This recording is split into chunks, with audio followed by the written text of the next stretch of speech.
O assunto agora é anabolizante. Essa semana, o Brasil e o mundo ficaram decepcionados depois do anúncio de uso de esteroides pelo lutador de MMA, o Anderson Silva. O atleta nega. Agora, os perigos desses anabolizantes, eles são assunto para o endocrinologista Flávio Cadegiani. Doutor, boa noite. Boa noite. Vamos falar o que é o anabolizante em si, porque na verdade é um remédio que existe para alguma coisa que a gente precisa, só que as pessoas usam a mais, é isso? O termo anabolizante é usado para toda e qualquer substância que gera um crescimento. O anabolismo significa construção. Então nós usamos o termo anabolizante para jogar para aquelas substâncias hormonais que geram crescimento muscular. Embora, globalmente falando, você poderia usar para qualquer substância que gere crescimento. Mas o termo acabou sendo adotado com esse fim. E quais são os problemas que eles provocam no corpo da gente, doutor? Bom, existem os anabolizantes para uso humano, que se usado em doses corretas para determinadas doenças, eles fazem muito bem. O problema é que eles são usados, quando são usadas substâncias de uso humano, são usadas dezenas de vezes mais do que a dose preconizada. E fora isso, normalmente se associam substâncias anabolizantes de uso veterinário. Então, nós temos um risco potencial altíssimo de diversas complicações.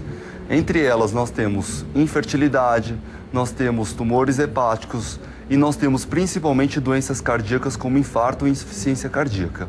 As pessoas não pensam quando usam isso, né? Eu vejo o problema maior é que as doses preconizadas de uso esportivo, em academias, em culturas, em esportes de luta, em esportes como o fisiculturismo, as doses preconizadas, que eles dizem que são doses para resultado, são doses que vão muitíssimo além das doses seguras. Então o risco potencial é altíssimo, porque o final é o resultado que eles estão mais preocupados do que com a saúde a longo prazo.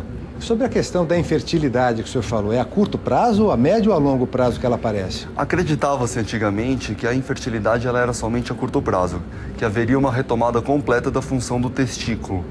Porém, a gente sabe que a fertilidade ela é comprometida hoje para sempre. Então, dificilmente, se você fizer a análise dessas pessoas que usam antes delas começarem a usar, é muito difícil elas voltarem a ser como elas eram antes, quando elas usam nessas doses abusivas. Agora, o senhor me disse que o anabolizante ele pode ser usado para algumas doenças e tem função. Quais são essas doenças? Bom, nós temos algumas substâncias, né? Por exemplo, a reposição de testosterona com algum éster de testosterona pode ser usado intramuscular, pode ser usado em uso tópico na pele.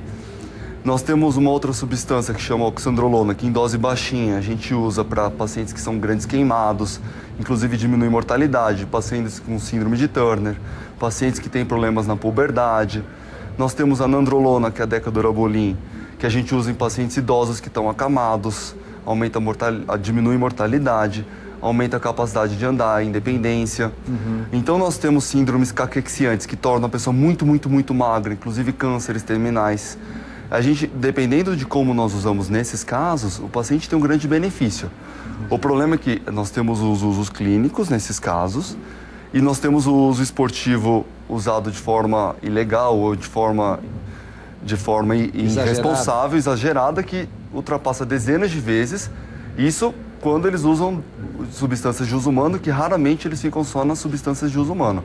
Sempre se associam doses de uso veterinário na prática de academia, de luta, de fisiculturismo. Que pode matar, não é, doutor? Tem um risco grande de ter complicações e até de morte, sim. Olha, muito obrigado pela sua participação aqui no Band Cidade. Até a próxima. Sou eu quem agradeço. Boa noite. Boa noite.